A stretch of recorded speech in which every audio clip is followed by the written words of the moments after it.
going on, everybody out there? This is Popular Stranger, and we are back at you again today with another Madden Ultimate Team video. In today's video, we're going to take a look back at MUT 19, everything that was going on in Ultimate Team for the Madden 19 season, sets, card art, you name it. We're going to take a look at it. Now, if you guys enjoy this video, if you like it, make sure to go ahead and click that thumbs up button. Shows a lot of support on the channel, helps the videos get noticed. Also, if you're brand new here because you're searching on YouTube for MUT content and you found my video, or maybe it was recommended to you, stay a while, click that subscribe button, turn that notification bell on so you guys are alerted when we drop additional videos. Let's get on into it. So a couple days ago we looked back at MUT 18, we are now on to MUT 19, and a lot changed from 18 to 19. If you notice the currencies in the top right of your screen, no more contracts, training has been introduced. We mentioned at the end of the last video, power-ups became a thing towards the back half of the MUT 18 season. Well, MUT 19 was the first year where we got power-ups from start to finish, and training was the currency that we used to power them up. We're going to take a look at the store as well. There were not any store offers or any types of packs that you could purchase with training, so we have an abundance of training to show you in this video, but we can't really use it. We do have over 2 million coins, so we'll be able to open up some packs, but this is what the menu looked like. This bright white background is hideous. I hate it. I feel like I know my face is super white compared to other videos because it's just illuminating off of it. But the layout is pretty similar to what we've seen aside from the color scheme on there. Solo challenges, solo battles, seasons, MUT squads. No more tickets. So remember, we talked about in the MUT 18 video. By the way, if you missed it, make sure to go check it out. We're going to link it down below in the comment section as a pinned comment. You needed tickets to play through head-to-head seasons. We did not have a weekend league. I believe this is the first year that weekend league was also introduced, called MUT Champions.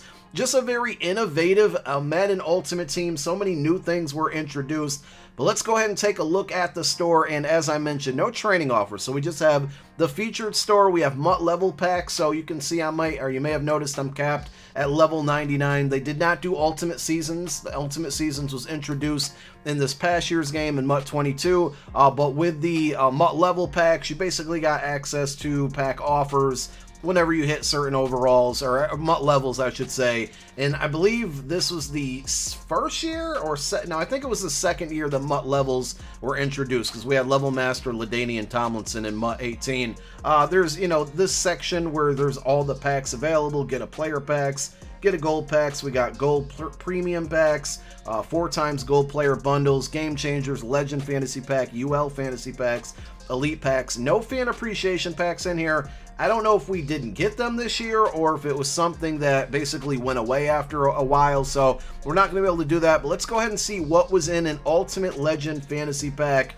60,000 coins. This also may have been the first year where fantasy packs in general were introduced. You notice a card animation there, card art animation. We did not see those in previous years, so another new thing that was added into MUT 19, or just into Madden Ultimate Team for MUT 19, were various card art animations based on the programs that they were for. Like I said, fantasy packs, first year for a thing. So some of these look really good. A lot of nostalgia here. Not really high overalls in these packs so far. Team of the Week animation was kind of trash if you ask me there. We get another one, and we get 5 picks this round, so it doesn't really matter because it's not like we're going to be using these cards or selling these cards or anything, so we'll just pick those 5 guys. And now we're on to round number 2. The fire animation was for Ultimate Legends, but there was like a big fire that equaled a higher overall Ultimate Legend. I would really love to get it. I think this one is also not it. This is the one. Did we get a 99? All right, 95, not terrible. But those are the Ultimate Legend Fantasy Packs. That's what they look like. Let's open up one more. Just trying to get a variety of animations and see what else we can get here. So let's go ahead and open up a Game Changer pack, 25,000 coins. It says Series 7. I remember we had new series and those kind of adjusted card pack odds and a bunch of other things. I think we'll notice those in the sets, but we're striking out here on the packs. I don't remember what this one was. All right, Free Agents. Really like the card art there. More Team of the Week. This one we just got a moment ago, but I forgot what it was already. Team Builders, which is basically Team Affinity content. There is another one. We got another Zero Chill animation. And the final one is just a standard gold card. So that pack was also disappointing. But that's what packs looked like in MUT 19. Team building in MUT 19, really similar to what they did in 18 with a few twists, and not as similar to what you're probably used to now in MUT 22 and even MUT 21. If you look at the chemistry on the right, you had your team chems. They were still very, very good as far as what they boosted. You would get +3 to speed, strength, jumping, things like that. And +3 is a big deal just for the team chems, but we also had like Sprinter and Shaker in here, which I'll show you in a moment. Now, there was, you know, the West Coast Go Deep Lockdown. I remember Lockdown is really good for defensive pass coverage, specifically +3 to man coverage, +3 to zone. They got rid of those. I can't remember if it was in 21 or 20. They also had specific like Eagles passing or whatever theme team you rock passing, where it would affect your wide receivers and your quarterbacks. It cost training to do that, but it provided just so many more boosts that you could get, and really cards could be very, very OP. A lot more now, or a lot more then compared to now. You also had Sprinter, so if you activated Sprinter, you got +2 to speed, +1 to acceleration. There was Shaker. There were some other ones on defense. We still had abilities. No ability points were introduced. So it was more so you could activate these via the power-up. I don't remember if any cards had pre-baked abilities, but this is what my team looked like. It was an all-Eagles team at the time. Some names on here that I just don't know if I'm ever going to see in MUT again. Guys like Terrell Owens, McNabb was gone this year. LaShawn McCoy, I would love to see him come back on the defensive side of it. Obviously, Dawkins is usually going to be around. Our cornerbacks were on a bit of a struggle bus this year, it looks like, but DRC always with the glitchy MUT cards. We did not see him in the game this year at all. But there was my ending squad, and again, just team building in general. A lot has changed over a lot of the years. A lot of people love to say that, like, you know, Madden Ultimate Team and Madden in general is just a copy and paste, and so much when you really look at it and compare from year to year has changed. Now on to all of the solo challenges. We looked back at things like Summer Blockbuster, the positional heroes. Those were things that some of them returned as we went forward. Some did not. Campaign was a promo for early on in the year. Player Spotlights was pretty cool. This is more of a end of the season promo that it featured a lot of 99 overall cards, 98 overall cards, and it had various ways to get them. Still, you know, a lot of collectibles and tokens, things like that. So I thought those went away after 18, but they were in 19 as well. This may have been the last year for them. They were good in theory, but, you know, I talked about this in the last video. I think what we more so want to see is, even if these player items aren't usable, they're player items that go into sets versus collectibles that go into sets. You can't use those collectibles, only then to put them into sets. Positional heroes, I think were 99 overalls this year. When we looked back at MUT 18, they were only 98s. So you see the players there. Sparkle card art, it's loading extremely slow, so I apologize for that. Russell Wilson, everybody basically got a card at the end at every position. Ertz, I think, was a positional hero. Was he in MUT 18 as well? Or no, he was a Summer Blockbuster, I think. Maybe not, I can't remember, but Zach Ertz gets the card there, so you know I was probably excited about that one. We had Alejandro Villanueva, who played for the Eagles in the preseason. Fletcher Cox, I'm pretty sure he got a Summer Blockbuster card when we look back at 18, but here are all of the cards as we scroll through them. Jamal Adams, Jalen Ramsey, I'm sure these cards were extremely good. No pre-equipped abilities or anything like that. Let's look at some of the other promos that we had. Program Stars, I truly do not remember this one, but it looks like it was another token dump. So what I think happened, and just the card art is kind of ringing a bell here, is they took, like, you know, a card maybe that got, like, a player that got a card in Most Feared or Zero Chill, and they basically put out the same card but bumped it up to a 99 overall. So it was same card art, and I think that's what Program Stars were. And to get a 99 overall from them, you had to trade in those elite silver, gold badges.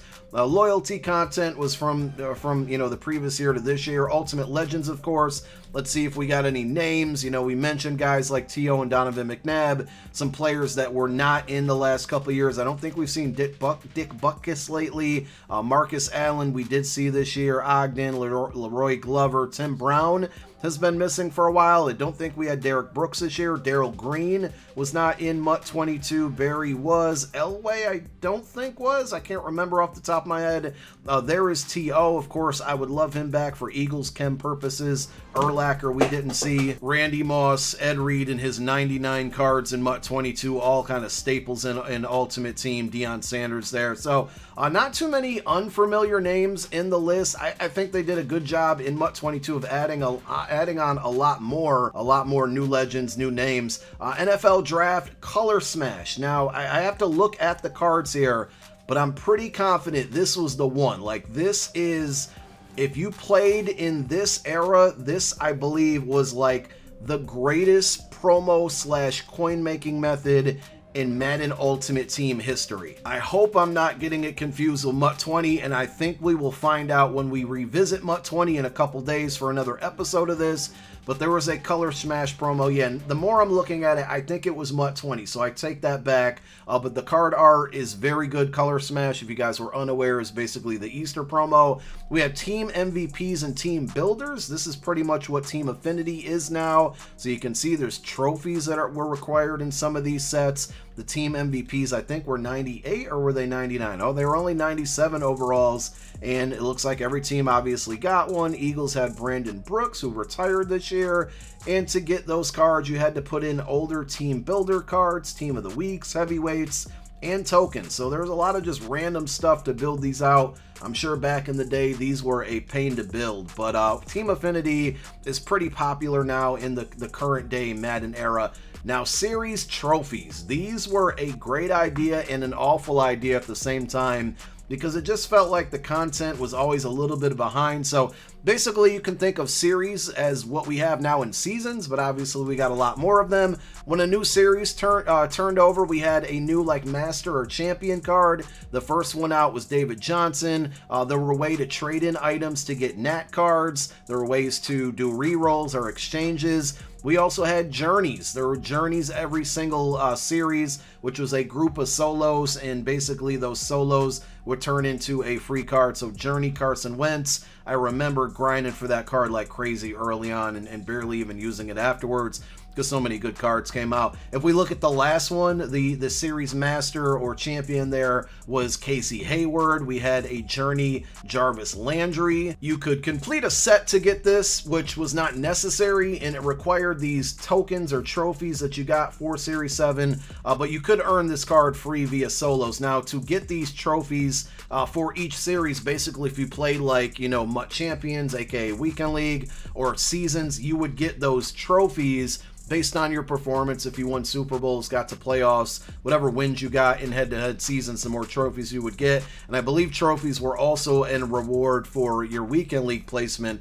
and you could basically collect those. They had the Coach Madden upgrades. Every time a new series dropped, you could upgrade your Coach Madden, which would unlock additional chemistry slots. You could really make teams OP in MUT 19 because of all of the ways to chem players up, whether it was the scheme chems, the team chems, the Eagles passing, things like that. Specifically, we did have sets for MUT tokens, which were the elite badges that we showed you. Legends, of course. Gauntlet was kind of fun. That was like you had to go through a string of solo challenges, and they got, more difficult as you went on. But they had some pretty good free rewards from what I remember, and they eventually got rid of those and always kind of fell behind, but it was definitely a W at the time. Team Diamonds, another Team Affinity-like content here, just a big collection for each team, but this one dropped early in the year. As you can see, 88 and 89 overalls. This was, I think, my first year getting invited down to EA to get, early capture content, and I remember when these were introduced to us, and I was like, wow, no, these are game changers. Another great thing about these, and I don't think we'll ever see this return, if you notice, and I know my face cam's in the way a little bit here, completing the set gave you the card, but you also got coins back in return, and that's no longer a thing.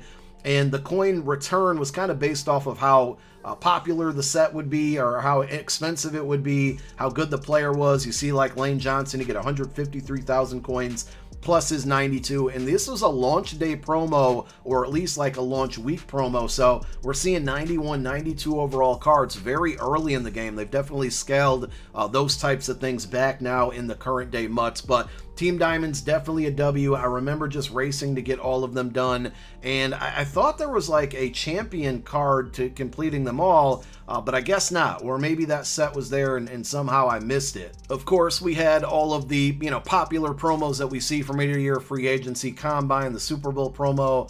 There was Team of the Year playoffs. Zero Chill was really, really good this year from what I remember. It's a little bit tough to go through some of these promos because, they're so old, they just turn into exchanges where you can't really get like the champion players. The Turkey Bowl, which is the Thanksgiving promo. We had Night Guardians, Monsters. They kind of broke down the Most Feared promo into a couple different parts there. MUT Heroes, Ultimate Kickoff, the early season promo, a Hall of Fame promo was really good. You could get a 90 overall card for free early on in the year, Gatorade promo.